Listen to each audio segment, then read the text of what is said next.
Gurmagas Kirloch, and thank you all for attending the Joint Oireachtas Committee today. I'm delighted this is at least the second time that the committee has actually met to discuss this issue since we were established. And I think it's really important. It reflects the importance that this committee places on this initiative and on the right to housing. And it's a commitment, I suppose, that is contained in the programme for government and as part of Housing for All, the establishment of the Housing Commission. And I attended the Housing Commission conference there in UCD, like many of the other members here as well. And I think that really did help to move the debate on. And it's good that we've got time at the committee today, and the public consultation that is open now, inviting members of the public. I think we should all encourage the members of the public to make a submission before, I think it's Friday the 2nd of September. Just, Professor O'Cinneide, I have a couple of questions for you first, if I can. And you very clearly, I think, set out for us the delicate balancing act, I suppose, in setting people's expectations of what can be achieved by inserting a right to housing in Oireachtas na hÉireann. When you talked about the European Social Charter and the review of previous housing initiatives, it strikes me from reading that it didn't review at all the initiatives under Housing for All. And if you could just confirm that to the committee, that would be important. Because while Housing for All is a plan that has commenced, it's far from complete, but it certainly does mark a very significant change in terms of the state's approach to the delivery of housing. And I just think it would be important for this committee to understand, when you reference the criticisms, whether or not those criticisms reviewed Housing for All and the commitments under Housing for All. The value of having a commitment and an objective in the Constitution and in Oireachtas na hÉireann, you say, is symbolic, largely symbolic. But you balance that by saying it can be a catalyst. And I wonder, can you talk to about how it has been used as a catalyst for change in other jurisdictions? And then, I suppose, I think in terms of Home for Good, and I want to commend you and all your members for all of the work. You're really in the trenches on this, and your members are in the trenches and the day-to-day. Of people, struggling in the housing crisis and the housing emergency. But specifically when it talks about if we were to achieve this really, really important change to our constitution, you very clearly say that it alone would not solve the housing problem. And you recognise the changes that have been made in housing policy. But I suppose, what do you think the tangible good would be for people who are in the grips of the housing crisis? They're my questions, Kirloch. Thank you, Senator Fitzpatrick. Go first to Professor O'Cinneide then on those.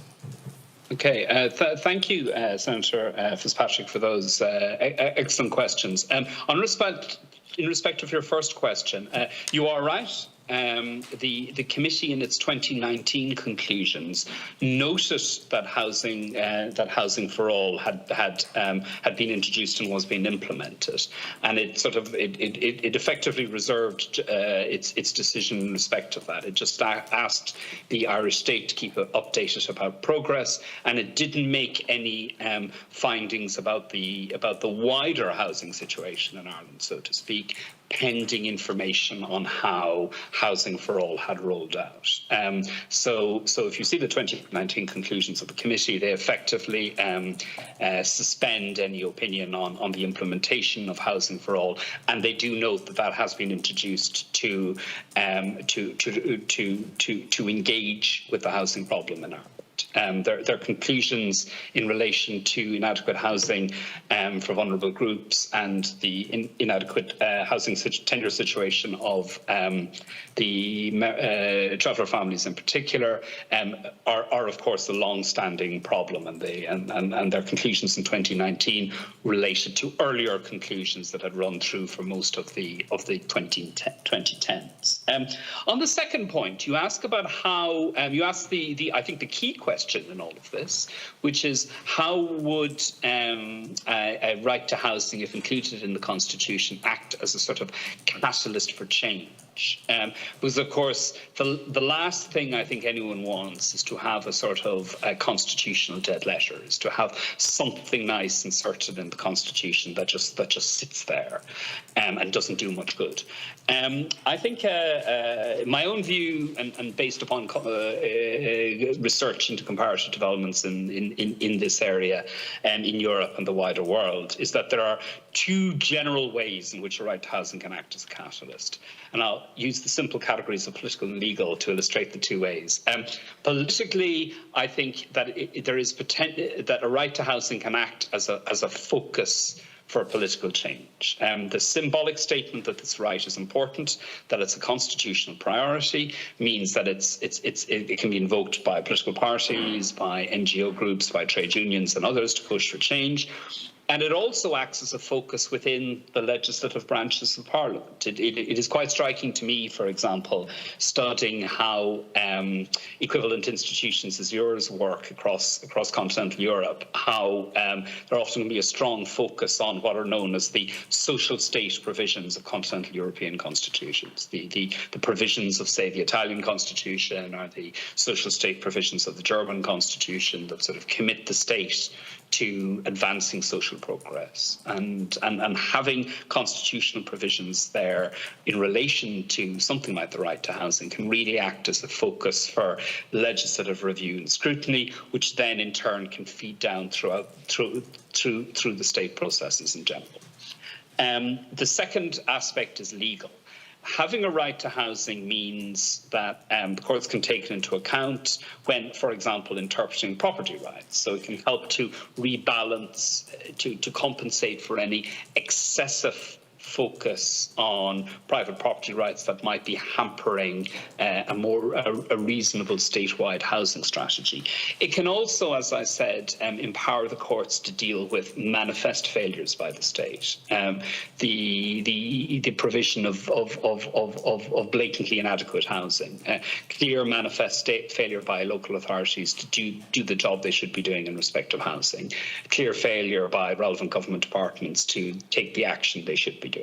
So in other words, I think a right to housing can have catalytic effects in both the political sphere and in the legal sphere. And it's not just a matter of law and lawyers. In fact, in many ways, if it all works according to plan, its primary effect may actually be in the sphere of politics, administration and policy. And that would be a good thing.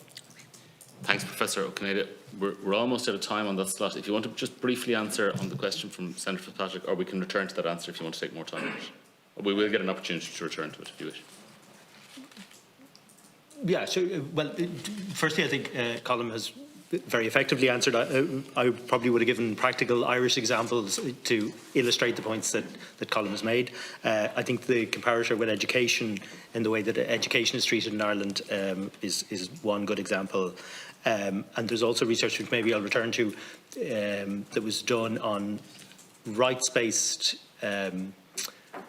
activity on, services in homelessness, and the impact that had actually on the citizen, on the person who while we have very good homeless services in Ireland and very good homeless services in Scotland, as an example, it's a rights-based system in Scotland, and the sense of ownership of the right in Scotland is reflected in research that I think is really valuable. I don't know if anybody wants to add.